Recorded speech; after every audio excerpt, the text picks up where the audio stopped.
damn it. Money pouring out. But I felt a lump. I know cancer when I feel it. Where is she? What is she up to? Never calling, never saying a word. Stress.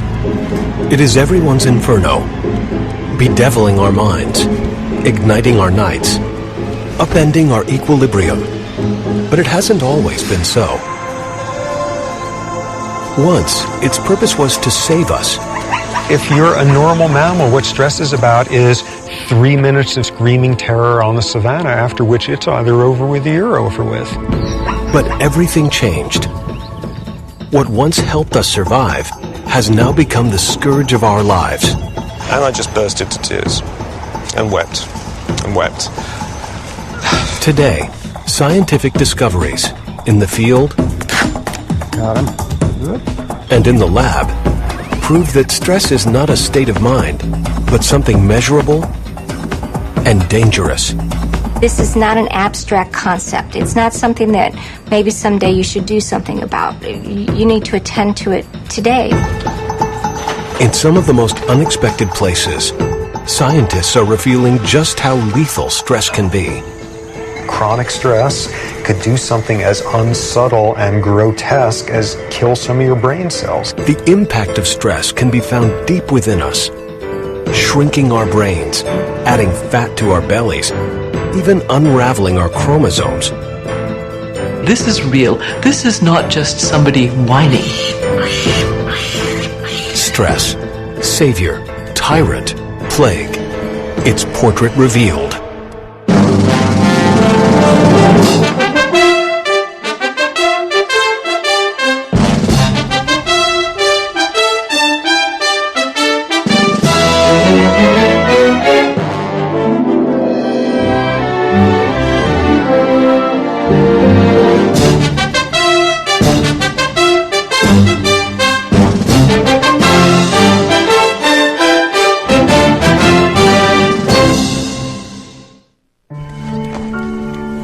All of us have a personal relationship with stress, but few of us know how it operates within us, or understand how the onslaught of the modern world can stress us to the point of death. Fewer still know what we can do about it.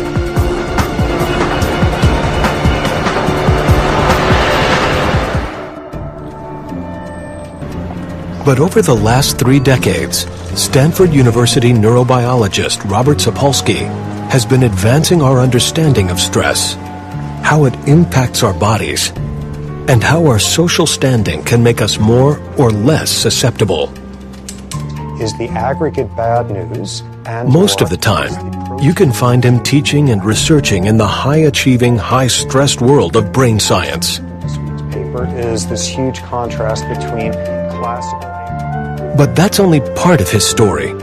For a few weeks every year or so, Sapolsky shifts his lab to a place more than 9,000 miles away, on the plains of the Masai Mara Reserve in Kenya, East Africa.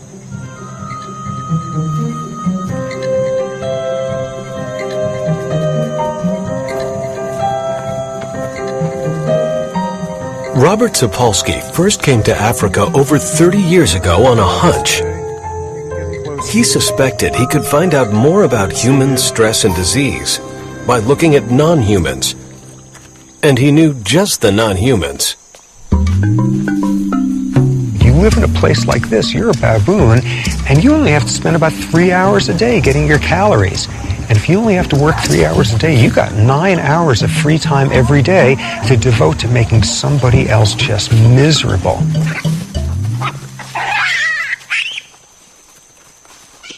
They're not being stressed by lions chasing them all the time. They're being stressed by each other.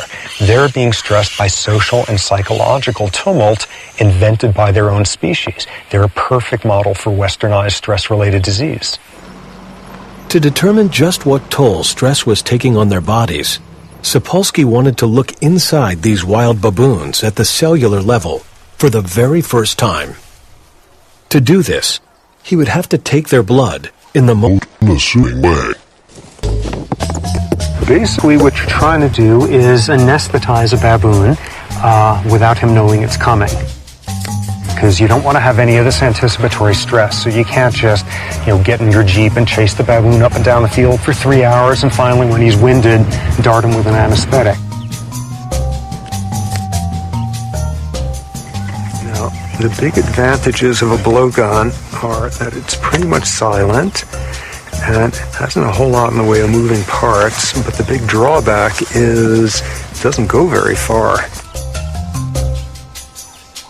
So what you spend just a bizarre amount of time doing is trying to figure out how to look nonchalant around a baboon. Got him. Time. Okay, he is wobbling now. Okay, whoop, here he goes. From each baboon blood sample, Robert measured levels of hormones central to the stress response. Well, to make sense of what's happening in your body, you've got these two hormones that are the workhorses of the whole stress response. One of them, we all know, adrenaline, American version, epinephrine. The other is a less known hormone called glucocorticoids. It comes out of the adrenal gland along with adrenaline. And these are the two backbones of the stress response.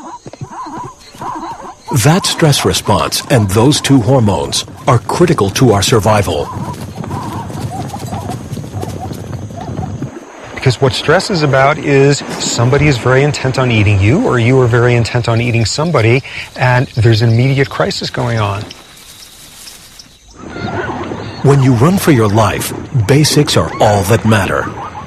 Lungs work overtime to pump mammoth quantities of oxygen into the bloodstream. The heart races to pump that oxygen throughout the body, so muscles respond instantly. You need your blood pressure up to deliver that energy. You need to turn off anything that's not essential. Growth, reproduction, you're running for your life. This is no time to ovulate. Tissue repair, all that sort of thing. Do it later if there is a later. When the zebra escapes, its stress response shuts down. But human beings can't seem to find their off switch. We turn on the exact same stress response for purely psychological states, thinking about the ozone layer, the taxes coming up, mortality, 30-year mortgages. We turn on the same stress response, and the key difference there is we're not doing it for a real physiological reason, and we're doing it nonstop. By not turning off the stress response when reacting to life's traffic jams, we wallow in a corrosive bath of hormones. Even though it's not life or death, we hyperventilate, our hearts pound, muscles tense. Ironically, after a while, the stress response is more damaging than the stressor itself because the stressor is some psychological nonsense that you're falling for. No zebra on Earth running for its life would understand why fear of speaking in public would cause you to secrete the same hormones that it's doing at that point to save its life. Stress is the body's way of rising to a challenge, whether the challenge is life-threatening, trivial, or fun. You get the right amount of stress and we call stimulation. The goal in life isn't to get rid of stress. The goal in life is to have the right type stress. Because when it's the right type, we love it. We jump out of our seats to experience it. We pay good money to get stressed that way. It tends to be a moderate stressor, where you got a stressor that's transient. It's not for nothing roller coaster rides are not 3 weeks long. And most of all, what they're about is you relinquish a little bit of control in a setting that overall feels safe. But in real life, for so many of us primates, including Robert's baboons, control is not an option.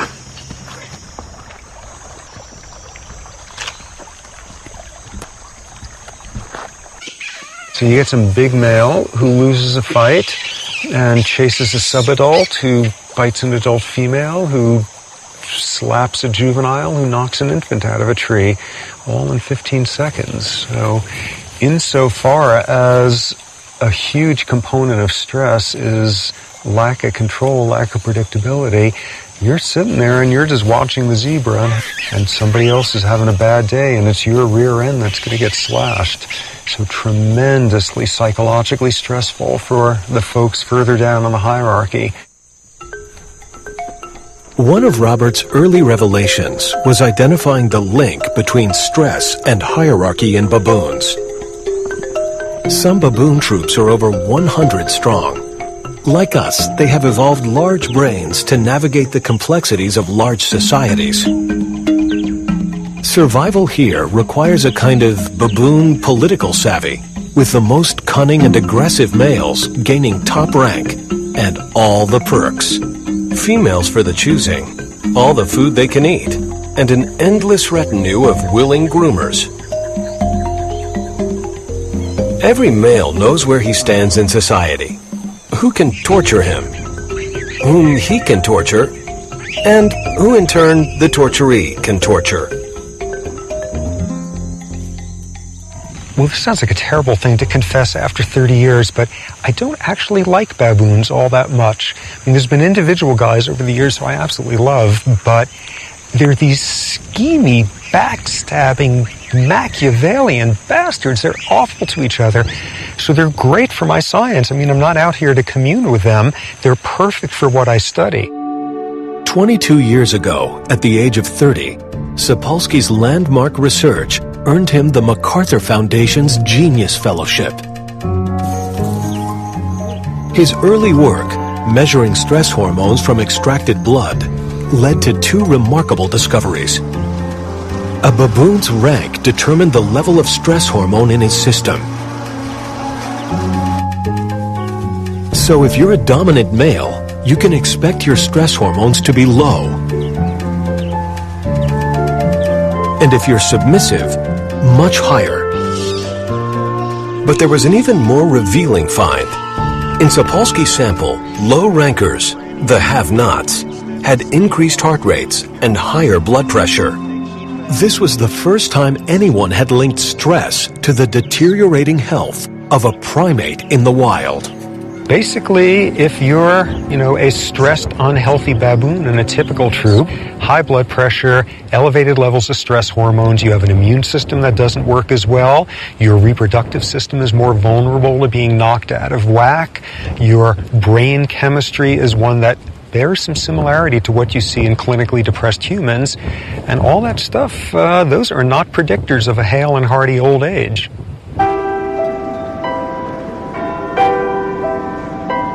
Could this also be true for that other primate? As Robert Sapolsky was monitoring stress in baboons, Professor Sir Michael Marmot was leading a study in Great Britain that tracked the health of more than 28,000 people over the course of 40 years. It was named for Whitehall, citadel of the British Civil Service, where every job is ranked in a precise hierarchy. The perfect laboratory to determine whether in humans there might be a link between rank and stress. I mean, that's the thing about stress. I think you've got to look at it in both acute terms and chronic terms. And I think I've been under chronic stress in this organisation simply because I'm a square peg in a round hole. Kevin Brooks is a government lawyer. His rank, level 7, means he has little seniority in his department. He lives the life of a subordinate. I think what I was most aware of at the time was the workload and how I had most of it under control, but one of my cases wasn't wholly under control. I'd let it slip. And it was a bit like, being in a car and hitting an ice patch and skidding. But nonetheless, I came in Monday morning, and my immediate manager, let's call him Ben. Ben wants a word with you. So we find a room, he shuts the door, then he says, you know what you've done. You know what happened while you were away. We couldn't find one of your files. Do you know what that meant?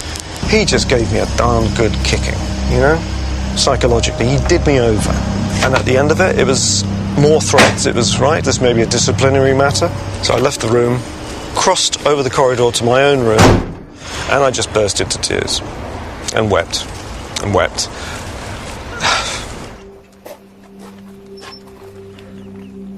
Sarah Woodall also works for the government. Unlike Kevin, she is a senior civil servant. There are about 160 people reporting to me ultimately, one way or another, within the sector.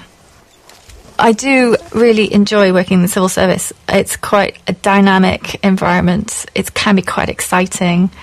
I like working with lots of people. So yeah, I do really enjoy my job. Such dramatically different reflections dramatize one of the most astounding scientific findings in the Whitehall study. Firstly, it showed that the lower you were in the hierarchy, the higher your risk of heart disease and other diseases. So people second from the top had higher risk than those at the top. People third from the top had higher risk than those second from the top. And it ran all the way from top to bottom. We're dealing with people in stable jobs with no industrial exposures. And yet, your position in the hierarchy intimately related to your risk of disease and length of life. I've been very lucky. I haven't ever experienced any problems with my health. Since I've been in the senior civil service, I haven't had a day off with ill health. So I've been very fortunate. In my own situation, I think that my career is pretty much tainted. It's pretty much arrested. Because I've had, for instance, out of the last 3 years at work, I've been off sick for probably half that time. This particular study is sort of the Rosetta Stone of the whole field because it's the British civil service system. Everybody's got the same medical care. Everybody's got the same universal health care system, just like the baboons. All the baboons eat the same thing. They have the same level of activity. It's not the stuff that, oh, if you're a low-ranking baboon, you smoke too much and you drink too much. And if you're a low-ranking British civil service guy, you never go to the doctor and you don't get preventative vaccines. Both of these studies rule out all those confounds, and they produce virtually identical findings. On both sides of the primate divide, there are soul-wrenching stories and life-threatening consequences. For every subordinate like Kevin living a life of baboon uncertainty, there is an alpha strutting his stuff, glorying in power over someone else, someone unsuspecting, someone low-ranking.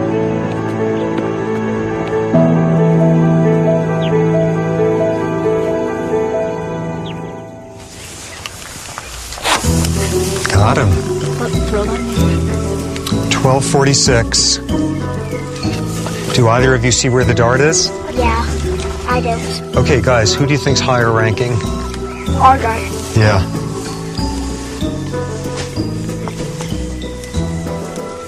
Watch carefully, make sure the other guy doesn't hassle him. This year, Robert brought his family to Africa. His wife, neuropsychologist Lisa Sapolsky, has also done extensive research with baboons.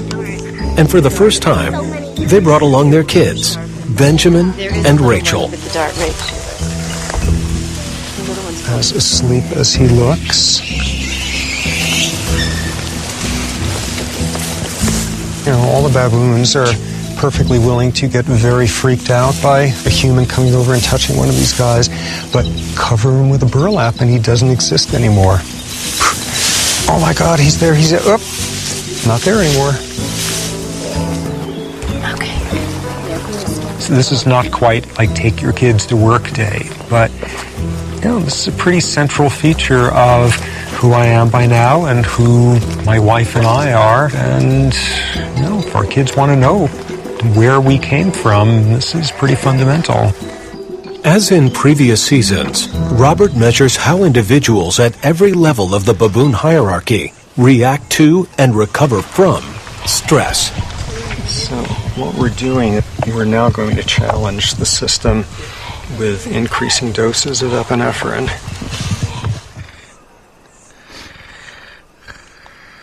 The baboon's response is immediately picked up in its blood, vital signs that can be deep frozen in perpetuity. It's this storehouse of potential knowledge, and I got 30 years of those blood samples frozen away at this point because you never know when some new hormone or some new something or other pops up, and that's the thing to look at and start pulling out those samples back to when, you know, Jimmy Carter was president. 150. 25. Anticipating the long reach of stress is a recent idea. For when Robert was Rachel's age, scientists believed stress was the cause of only one major problem. This is a picture of a major American personnel problem. An ugly sore that doctors call a peptic ulcer, eating away at the wall of a man's stomach. Those stomach pains that you talk about, the gnawing, the burning, those are obvious symptoms of gastric ulcer. 30 years ago, what's the disease that comes to everybody's mind when you mention stress? It's ulcers. Stress and ulcers, stress and ulcers. And this was the first stress-related disease discovered, in fact, 70 years ago. What I want you to do is to work on your attitude. My attitude?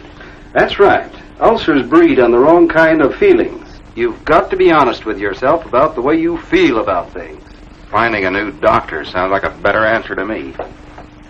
The connection between stress and ulcers was mainstream medical gospel until the early 1980s.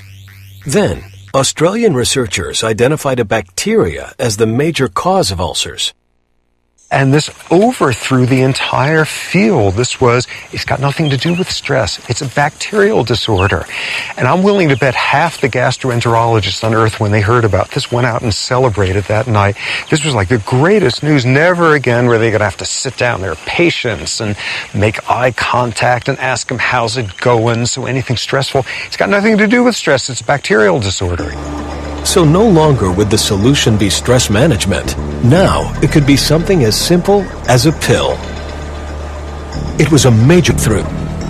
Stress didn't cause ulcers. Case closed. But a few years later, the research took a new twist. Scientists discovered that this ulcer-causing bacteria wasn't unique. In fact, as much as 2/3 of the world's population has it. So why do only a fraction of these people develop ulcers? Research revealed that when stressed, the body begins shutting down all non-essential systems, including the immune system. And it became clear that if you shut down the immune system, stomach bacteria can run amok. Because what the stress does is wipe out the ability of your body to begin to repair your stomach walls when they start rotting away from this bacteria. So stress can cause ulcers by disrupting our body's ability to heal itself. If stress can undermine the immune system, what other havoc can it wreak? One answer comes from a colony of captive macaque monkeys near Winston-Salem, North Carolina. People think of stress as something that keeps them up at night or something that makes them yell at their kids. But when you ask me, what is stress? I say, look at it. It's this huge plaque in this artery. That's what stress is. For 2 decades, Dr. Carol Shively has been studying the arteries of macaques. Like baboons and British civil servants, these primates organize themselves into distinctly hierarchical groups and subject one another to social stress. Stress hormones can trigger an intense negative cardiovascular response, a pounding heart, and increased blood pressure. So if stress follows rank, would the cardiovascular system of a high-ranking macaque, call him a primate CEO, be different from his subordinate? When Shively looked at the arteries of a dominant monkey, one with little history of stress, its arteries were clean. But a subordinate monkey's arteries told a grim tale. A subordinate artery has lots more atherosclerosis built up inside it than a dominant artery is. Stress and the resulting flood of hormones had increased blood pressure, damaging artery walls, making them repositories for plaque. So now when you feel threatened, your arteries don't expand and your heart muscle doesn't get more blood, and that can lead to a heart attack. This is not an abstract concept. It's not something that maybe someday you should do something about. You need to attend to it today because it's affecting the way your body functions. And stress today will affect your health tomorrow and for years to come. Social and psychological stress whether macaque, human, or baboon, can clog our arteries, restrict blood flow, jeopardize the health of our heart. And that's just the beginning of stress's deadly curse.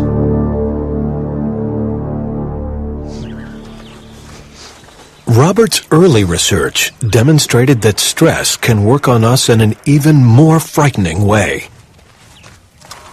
Well, back when I was starting in this business, what I wound up focusing on was what seemed an utterly impossible idea at the time, which was chronic stress and chronic exposure to glucocorticoids could do something as unsubtle and grotesque as kill some of your brain cells. As a PhD candidate at Rockefeller University in the early 80s, Sapolsky collaborated with his mentor, Dr. Bruce McEwen, to follow the path of stress into the brain. They subjected lab rats to chronic stress and then examined their brain cells. The team made an astonishing find. While the cells of normal rat brains have extensive branches, stressed rats' brain cells were dramatically smaller. And what was most interesting in many ways was the part of the brain where this was happening, hippocampus. You take intro neurobiology anytime for the last 5,000 years, and what you learn is hippocampus is learning and memory. Stress in these rats shrank the part of their brain responsible for memory. Stress affects memory in two ways. Chronic stress can actually change brain circuits so that we lose the capacity to remember things as we need to. Very severe acute stress can have another effect, which is often we refer to as stress makes you stupid, which is making it impossible for you over short periods of time to remember things you know perfectly well. We all know that phenomenon. We all know that one from back when we stressed ourselves by not getting any sleep at all, and the next morning at 9 o'clock, we couldn't remember a single thing for that final exam. You take a human and stress them big time, long time, and you're going to have a hippocampus that pays the price as well. In addition to undermining our health, stress can make us feel plain miserable. Carol Shively set out to find out why. She began not with misery, but with pleasure. Shively suspected that there was a link between stress, pleasure, and where we stand on the social hierarchy. Just like stress, pleasure is linked to the chemistry of the brain. When a neurotransmitter called dopamine is released in the brain, it binds to receptors signaling pleasure. Shively used a PET scanner to examine the brain of a non-stressed primate, our primate CEO. What we see is that the brains of dominant monkeys light up bright with lots of dopamine binding in this area that's so important to reward and feeling pleasure about life. Shively then looked at the subordinate's brain. What we discovered is that the brains of the subordinate monkeys are very, very dull, because there's much less receptor binding going on in this area. Why is that? What is it about this area of the brain? When you have less dopamine, everything around you that you would normally take pleasure in is less pleasurable. So the sun doesn't shine so bright, the grass is not so green, food doesn't taste as good. It's because of the way your brain is functioning that you're doing that, and your brain's functioning that way because you're low on the social status hierarchy. One feature of low rank is being low ranking, the reality. An even stronger feature by the time you get to humans is not just being low ranking or poor, it's feeling low ranking or poor. And one of the best ways for society to make you feel like one of the have-nots is to rub your nose over and over and over again with what you don't have. Richmond, California, a town where society's extremes can be spotted right from your car. This is cardiologist Jeffrey Ritterman's regular commute. You can learn a lot about the stress and health outcome just from the neighborhoods you visit. In this neighborhood, the life expectancy is quite good, and most of the people are pretty healthy. And as we reach the top of the hill, it gets to be a little bit less privileged. And as we make this transition, the social status begins to drop, and correspondingly, in those areas, the health outcome is much worse. And these people are not going to have the same life expectancy as the people in the middle class area we started in. People are on guard, people are vigilant, they're living a more stressful life. This is a community that produces high stress hormones in people, and over time it takes its toll. One of Dr. Ritterman's patients is 65-year-old Emmanuel Johnson. His career? Guidance counselor in one of America's most dangerous neighborhoods. Well, last year I think we had 47 homicides. In the last 4 days we had 11 shootings, 3 deaths.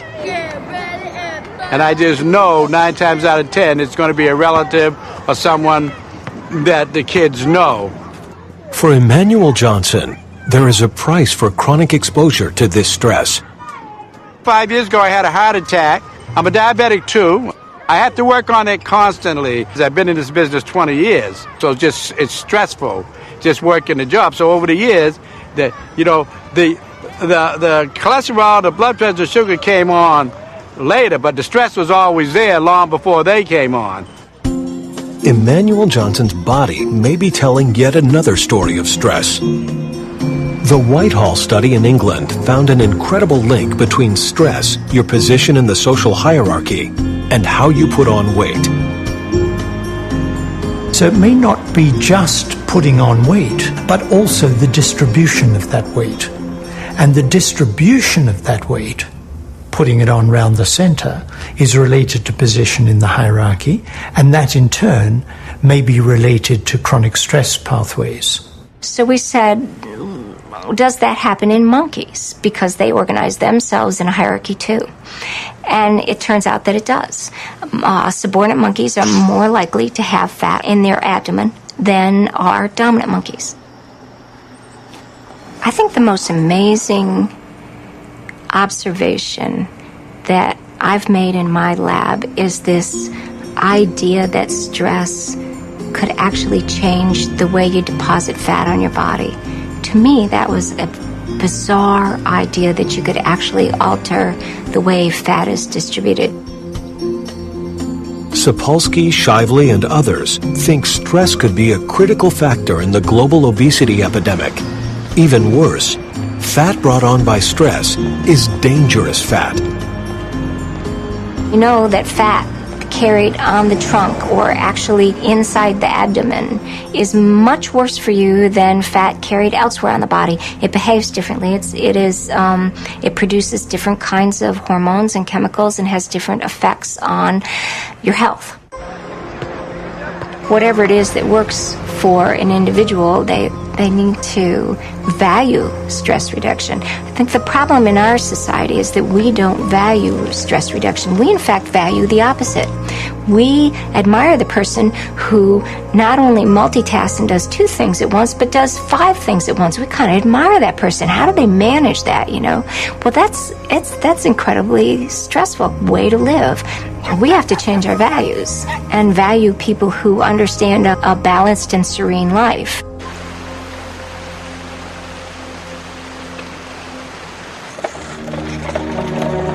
One heartbreaking moment in history reveals that stress may, in fact, damage us long before we are even aware.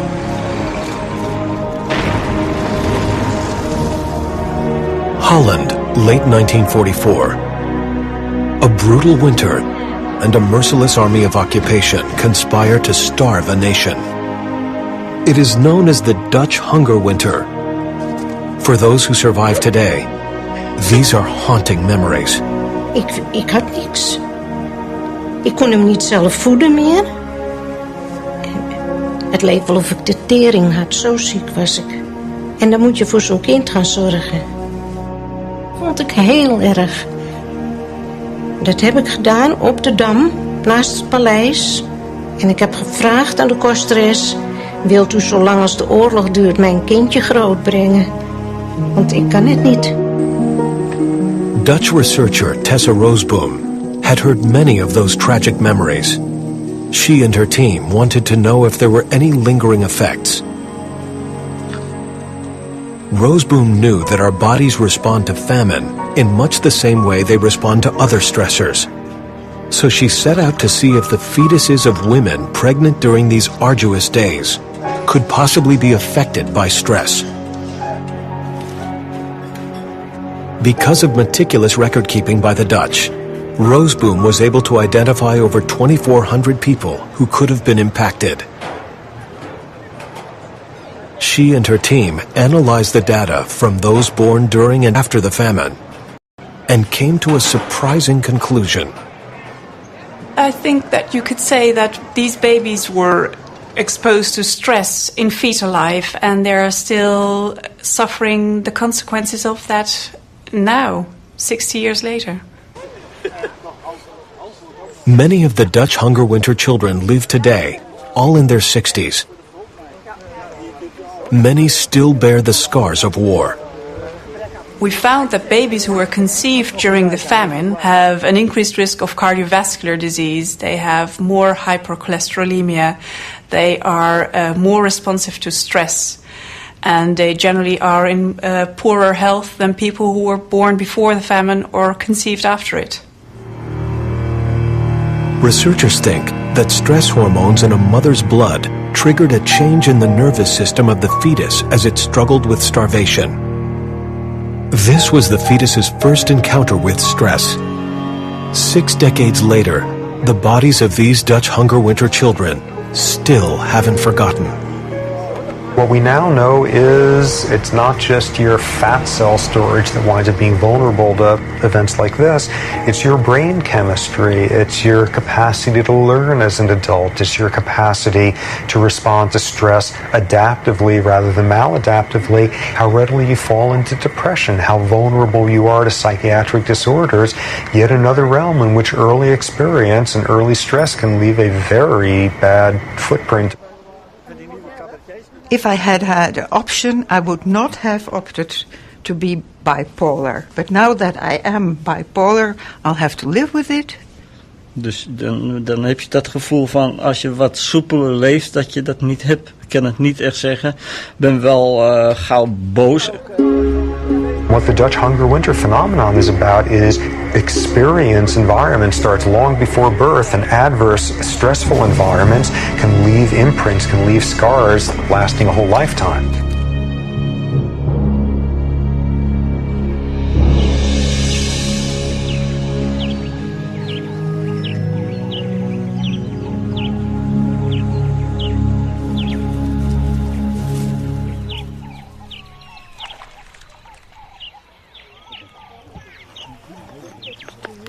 We're just taking fingerprints because no baboon has the same fingerprint as another one. So we just took coney bears, and I'm hoping to go over to Riff and get his. During this year's multi-generational research, Robert, who has spent his career documenting stress's effects on the individual and on the cell, tracks the trail of stress even deeper into our bodies. One of the most interesting new directions of stress research is taking the effects of stress down to a nuts and bolts level of how cells work, how genes work, that half a dozen years ago nobody could have imagined. The once unimaginable genetic structures called telomeres, which protect the ends of our chromosomes from fraying. As we age, our telomeres shorten. What's interesting is stress, by way of stress hormones, can accelerate the shortening of telomeres. So the assumption is for the exact same aged guys, if you're a low-ranking guy who's just marinating in stress hormones, your telomeres are going to be shorter. So how does this formidable finding apply to us? San Rafael, California. Once a week, Janet Lawson keeps a very important appointment. She joins other mothers who share circumstances that produce chronic, unremitting stress. But she loses her balance, and that's the scary part. So we just went out actually last night and bought a new helmet just for fun. And we found that as she's getting older and wanting more independence, it's getting harder.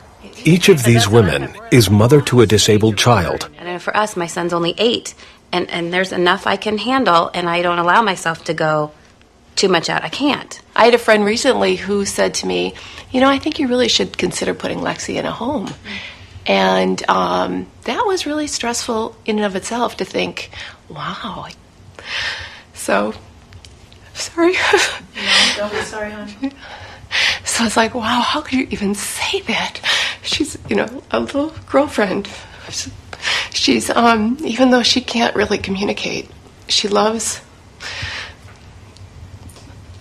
She loves. She loves. She loves life. She loves. These remarkable women came to the attention of biologist Dr. Elizabeth Blackburn.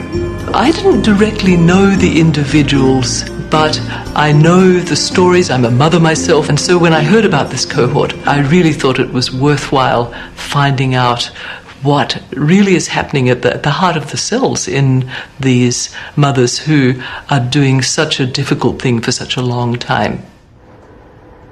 Dr. Blackburn is a leader in the field of telomere research. We have 46 chromosomes, and they're capped off at each end by telomeres. Nobody knew in humans whether telomeres and their fraying down over life would be affected by chronic stress. And so we decided we would look at this cohort of chronically stressed mothers, and we decided to ask what's happening to their telomeres and to the maintenance of their telomeres. What we found was the length of the telomeres directly relates to the amount of stress somebody is under and the number of years that they've been under the stress. Such stressed mothers became the focus of a study by Dr. Blackburn's colleague, psychologist Alyssa Eppel. Mothers of young children are a highly stressed group. They're often balancing competing demands like work and child rearing, and often don't have time to take care of themselves. So if you add on top of that the extra burden of caring for a child with special needs, it can be overwhelming. It can tax the very reserves that sustain people. And if they're stressed, if they report stress, they tend to die earlier. These women have shortened telomeres, decreased activity of this enzyme, and very, very rough number for every year you were taking care of a chronically ill child, you got roughly 6 years worth of aging. This is real. This is not just somebody whining. This is real, medically serious aging going on, and we can see that it's actually caused by the chronic stress. But there is hope. Dr. Blackburn co-discovered an enzyme, telomerase, that can repair the damage. It's what I always call it, the threat of hope. Preliminary data suggests that a meeting of minds such as this may actually have a health benefit by stimulating the healing effects of telomerase. And laugh. And laugh. If you don't laugh, forget it. You can't handle it. What I found is that the humor is something. There's a certain level of black humor that we have about our kids that only we appreciate. We're the only ones who get the jokes, and in a way, we're the only ones who are allowed to laugh at the jokes. One of the questions in the stress field is, what are the active ingredients that reduce stress and that promote longevity? And compassion and caring for others may be one of those most important ingredients. So those may be the factors that promote longevity and increase telomerase and keep our cells rejuvenating and regenerating. So perhaps connecting with and helping others can help us to mend ourselves and maybe even live longer, healthier lives. 20 years ago, Robert got a shocking preview of this idea. The first troop he ever studied, the baboons he felt closest to and had written books about, suffered a calamity. It would have a profound effect on his research. The Kikarok troop is the one I started with 30 years ago. And they were your basic old baboon troop at the time, and which means males were aggressive and society was highly stratified and females took a lot of grief, and your basic off-the-rack baboon troop. And then by now, almost 20 years ago, something horrific and scientifically very interesting happened to that troop. The Kikarok troop took to foraging for food in the garbage dump of a popular tourist lodge. It was a fatal move. The trash included meat tainted with tuberculosis. The result was that nearly half the males in the troop died.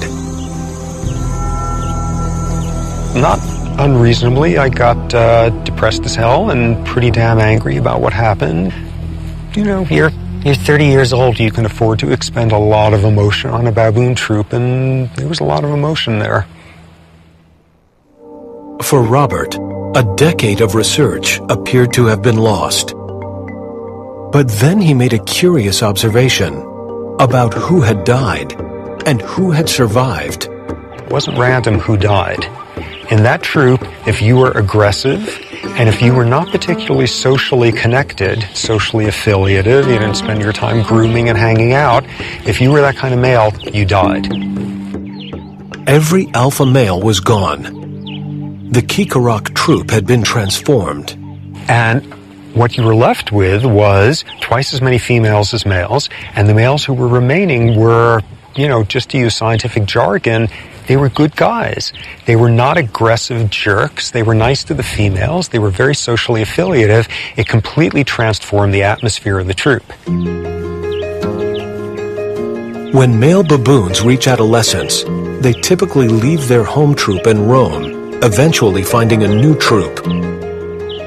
And when new adolescent males would join the troop, they'd come in just as jerky as any adolescent males elsewhere on this planet, and it would take them about 6 months to learn, we're not like that in this troop.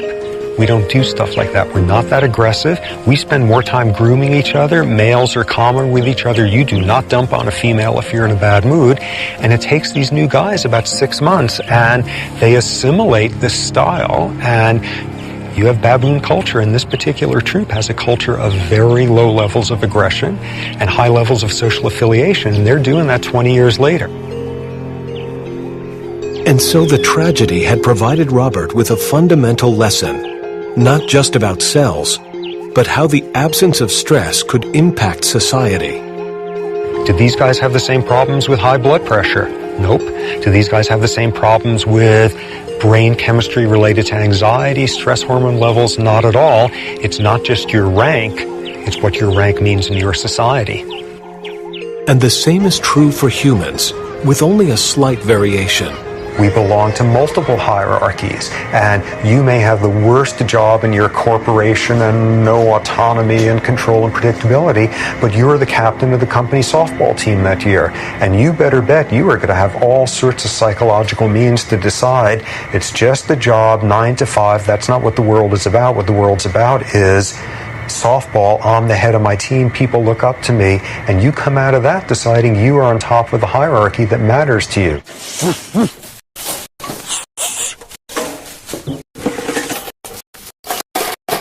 That worked. And lots of baboon poop. Which, under the right circumstances with the right season's experiment, is a gold mine. Unfortunately, this time around, it's just a cage to have to clean now.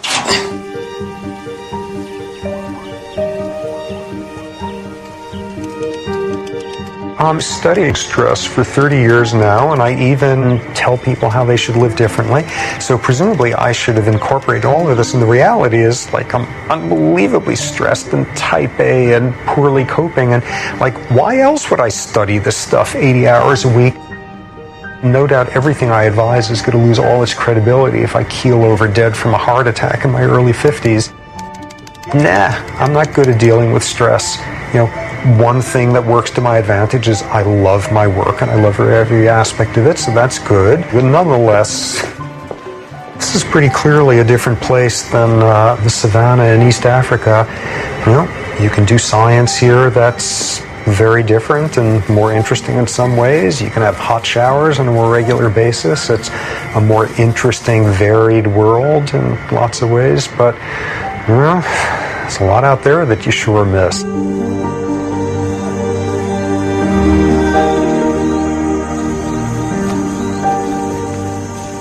It is a pretty miraculous place where every meal tastes good and you're 10 times more aware of every sensation. This is a hard place to come to year after year without getting, I think, a very different metabolism and temperament. I'm more extroverted here, I'm more happy. It's a hard place not to be happy.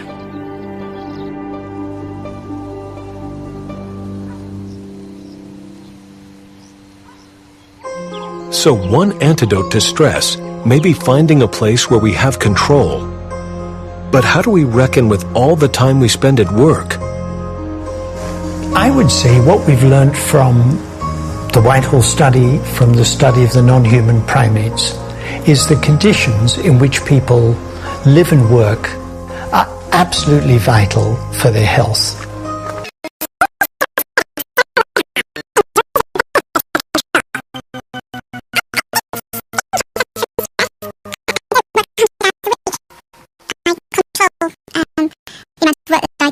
To make sure that I can continue to deliver long term. Control, the amount of control, is intimately related to where you are in the occupational hierarchy. And what we have found is, in general, where people report to us that things have got worse, that the amount of work stress has gone up, their illness rates go up. Where people report to us that they've got more control, they're being treated more fairly at work, there's more justice in the amount of treatment, so things are getting better, the amount of illness goes down. I've been very lucky. I haven't ever experienced any problems with my health. But not everyone is so lucky. So is there a prescription for the vast majority of us who aren't at the top? Give people more involvement in the work, give them more say in what they're doing, give them more reward for the amount of effort they put out, and it might well be you'll have not just a healthier workplace, but a more productive workplace as well. I've managed to achieve a degree of control. At the moment, I'm in a really good position. This is the first time where I feel I've had a boss who appreciates me. He doesn't dominate team meetings, he sits back. He invites people to contribute. He lets other people chair. He's a real manager. And he, from the start, when I returned after my latest sick leave just 6 months ago, he was so positive. I think I feel sufficiently empowered.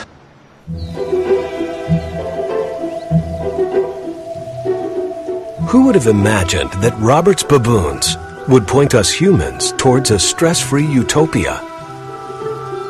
This may sound a little fanciful, but I think what we're trying to create is a better society.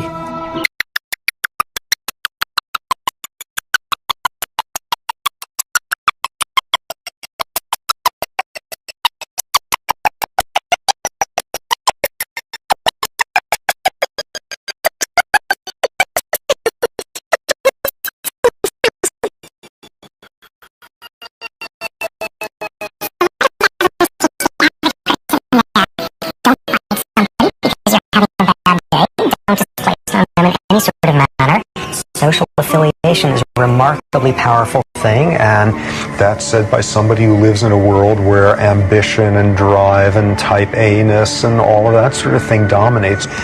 Those things are real important, and one of the greatest forms of sociality is giving rather than receiving, and all of those things make for a better world. Another one of the things that baboons teach us is if they're able to, in one generation, transform what are supposed to be textbook social systems sort of engraved in stone, we don't have an excuse when we say there's certain inevitabilities about human social systems. And so, the haunting question that endures from Robert's life work: are we brave enough to learn from a baboon? The Kikarak troop didn't just survive without stress, they thrived. Can we?